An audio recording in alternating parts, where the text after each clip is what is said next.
আসসালামু আলাইকুম ওয়া রাহমাতুল্লাহি ওয়া বারাকাতুহু। প্রিয় ভাই ও বোনেরা, আপনি কি এমন একটি দোয়া নিয়ে বসে আছেন যেটা বহুদিন ধরে কবুল হচ্ছে না? আপনি কি এমন কোনো গুনাহ করেছেন যেটা মনে পড়লেই বুক কেঁপে উঠছে? আপনি কি এমন কোনো দুশ্চিন্তায় ঘুমাতে পারছেন না? আজ আমি আপনাকে কোনো জাদু শেখাতে আসিনি। আমি আপনাকে আল্লাহর কাছে ফেরার একটি দরজা দেখাতে এসেছি। মাত্র ৩ দিন। হ্যাঁ, মাত্র ৩ দিন আন্তরিকভাবে ইস্তেগফার করে দেখুন। কিভাবে আপনার অন্তর বদলাতে শুরু করে। আপনার ভেতরে একটা শান্তি, প্রশান্তি কাজ করা শুরু করে। আপনার প্রতিটি দোয়া কিভাবে মিরাক্কেলের মতো বদলে যেতে শুরু করে। আচ্ছা, ইস্তেগফার আসলে কি? ইস্তেগফার মানে শুধু আস্তাগফিরুল্লাহ বলা নয়। ইস্তেগফার মানে আমি ভুল করেছি।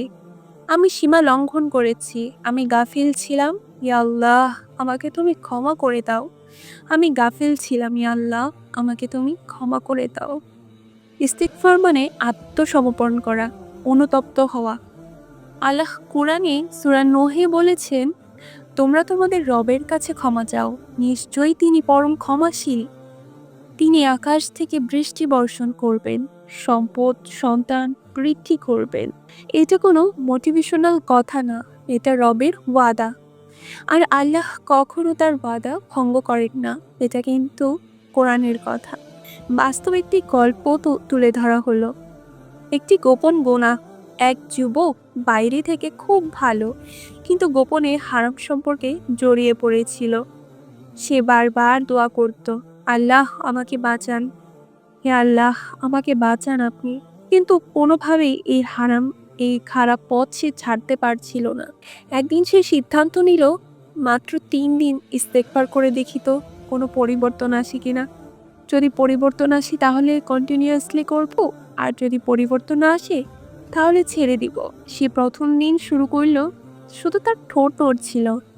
দ্বিতীয় দিন তার বুকটা ভারী হতে শুরু করলো, এবং তৃতীয় দিন সে সেজদায় কান্না করতে শুরু করলো। তৃতীয় রাতেই সে সেই হারাম সম্পর্ক ছেড়ে দেয়। মিরাকেল কি ছিল জানেন? তার হৃদয় নরম হয়ে গিয়েছিল। ৩ দিনের ইস্তেগফারের নিয়ম আপনি কিভাবে করবেন? প্রতিদিন কমপক্ষে ৫ থেকে ৭,০০০ বার। ফজরের পর, আসরের পর, ঘুমের আগে, তাহাজ্জুদের সময় হলে আরো বেশি উত্তম। উঠতে, বসতে, চলতে, ফিরতে আপনার একটা টার্গেট থাকবে, আমি অধিক পরিমাণে ইস্তেগফার করব। অধিক পরিমাণে ৪,০০০, ৫,০০০, ৭,০০০, ১০,০০০, ১২,০০০। এমন অনেকে আছে যারা ২০,০০০, ২৫,০০০, ৩০,০০০ পর্যন্ত পড়ে একদিনে। তাই আপনাকে বলবো, যত বেশি পড়তে পারেন, এটার কোনো লিমিটেশন নেই। তত তাড়াতাড়ি আপনি ফলাফল পাবেন ইনশাআল্লাহ। কিন্তু এখানে একটি শর্ত হচ্ছে, গুনাহ ছাড়ার নিয়তে ইস্তেগফার ধরতে হবে। অন্যায়ের জন্য অনুতপ্ত হতে হবে। হালাল পথে ফেরার সিদ্ধান্ত নিতে হবে। শুধু সংখ্যাটাই কিন্তু বড় নয়, আসল হচ্ছে হৃদয়। অদৃশ্য দরজা কিভাবে খুলে যায় জানো? অনেক সময় আমরা বুঝিই না, গুনাহ আমাদের জীবনে অদৃশ্য তালা লাগিয়ে রেখেছে, রিজিককে আটকে রেখেছে, শান্তি চলে যায়, সম্পর্কগুলো ভেঙে যায়। ইস্তেগফার সেই তালা খুলে দিবে। হয়তো আপনি দেখবেন দীর্ঘদিনের দুশ্চিন্তা কমে গেছে, স্বামীর আচরণ নরম হয়ে গেছে, পরিবারের অশান্তি কমে গেছে, অন্তরে অদ্ভুত প্রশান্তি এসেছে। এটাই হচ্ছে আল্লাহ তাআলার রহমত। একবার ভাবুন তো, রাতের শেষ প্রহর সবাই ঘুমাচ্ছে, আপনি একা সিজদায় বলছেন, আস্তাগফিরুল্লাহ, হায় আল্লাহ আমাকে ক্ষমা করে দাও। আপনার চোখ ভিজে যাচ্ছে। আপনি কি মনে করেন আল্লাহ আপনার কান্না দেখেন না? তিনি তো আপনার বুকের শব্দও শোনেন। আচ্ছা, তাহলে চোখ বন্ধ করুন এবং ধীরে ধীরে বলুন, আস্তাগফিরুল্লাহ। শুধু বলতেই থাকুন, ইয়া আল্লাহ, আমি ভুল করেছি, আমাকে ফিরিয়ে দিয়েন না। আমার জীবনের বন্ধ দরজাগুলো খুলে দিন। আমার ভাগ্যটাকে বদলে দিন। আমার প্রতিটা দোয়া আপনি কবুল করে নিন, এবং শয়তানের বিভিন্ন ওয়াসওয়াসা থেকে আমাকে হেফাজত করুন, যেন আমি আমল থেকে দূরে সরে না যাই।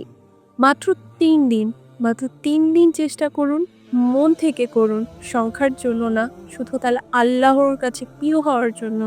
মনে রাখবেন, মিরাক্কেল মানে সবসময় বড় ঘটনা না, সবচেয়ে বড় মিরাক্কেল হলো হৃদয়ের পরিবর্তন। আর আপনি যদি ধারাবাহিকভাবে এই আমলটি ধরে রাখেন, আরো কত মিরাকেল দেখবেন সেটা আপনিই আমাদের সাথে শেয়ার করতে পারবেন একটা সময়, ইনশাআল্লাহ। তাহলে আজকে থেকেই শুরু করুন ইস্তেগফার পড়া। আর কমেন্টে জানিয়ে যাবেন যে কে আজকে থেকে ইস্তেগফারের চ্যালেঞ্জটা শুরু করছেন। আর পরিবর্তনটা অবশ্যই আমাদের সাথে শেয়ার করতে ভুলবেন না। আজকের মতো এখানেই শেষ করছি। আসসালামু আলাইকুম ওয়া রাহমাতুল্লাহি ওয়া বারাকাতুহু।